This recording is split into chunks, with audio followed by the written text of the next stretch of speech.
This video will detail some easy-to-follow ways to increase the speed that it takes for your homepage to load in the browsers. Now, if your blog posts contain images, then the first thing that you want to consider is optimizing those images that are currently on your site. Now, you can do this with the help of plugins like EWWW Image Optimizer, or Lazy Load, or Hammy.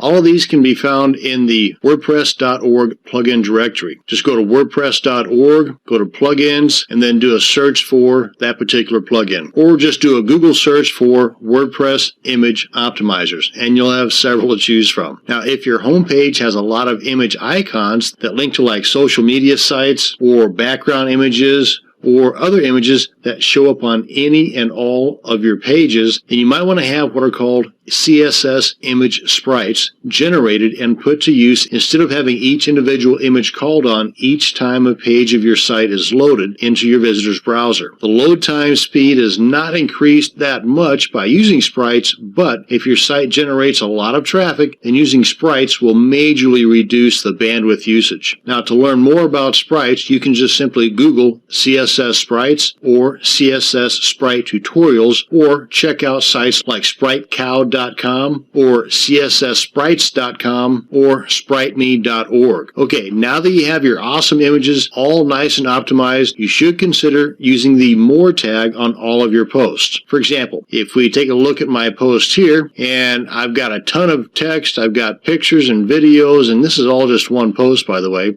And if you have, say, 10 to 15 or 20 posts set up to show on your homepage, then your visitor's browser will be loading all that stuff each and every time that they go to your site. And that's just using a ton of your server's bandwidth and taking a lot of time to fully load in your visitor's browser when it doesn't have to. So let's take a look at the post editor and use that More tag that I was referring to. So right here is that particular post with all the images and the videos and the text.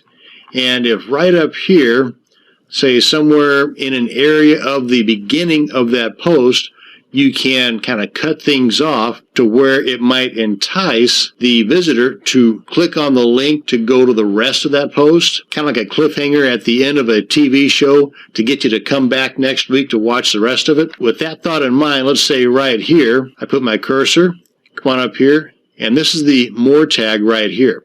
Just click on that.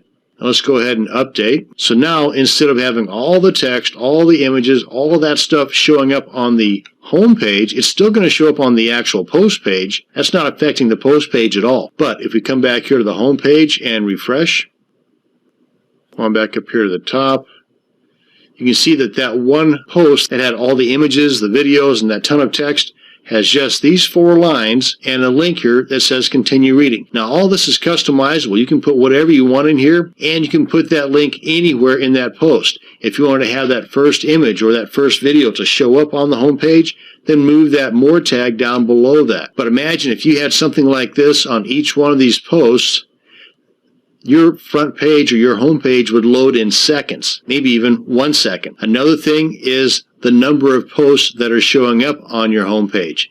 Let's check that out. So you can reduce that too by coming over to Settings, go to Reading, maybe adjust the blog pages show at most to, say, 5. That way there's only 5 posts that show up on the home page, and then your home page will load lickety-split. And you can have, let's go ahead and save this real quick. Okay, so now we've got the settings saved. Let's come on back over to our home page, refresh. And you see how that went from a little bitty dinky thing to a much bigger scroller? Well, that's because we don't have all those tons of posts on here. We only have 5 of them. And if we come down to the very bottom, you can see this link right here. And of course, this is theme specific. Depending upon how your theme is set up, it may look a little bit different. This is the default 2013 theme. But if we click on this, it'll then show more posts.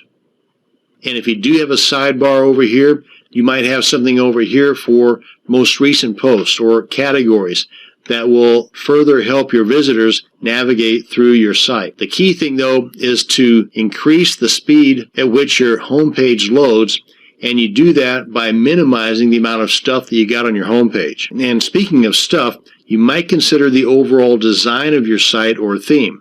If you got a whole bunch of stuff going on in the sidebars and pop-ups and flyouts and other gizmos that you're using to try and gather leads or opt-ins or sell affiliate products or AdSense ads, you might take a long, hard look at scaling some of that stuff back, especially if you find that a particular item is not working.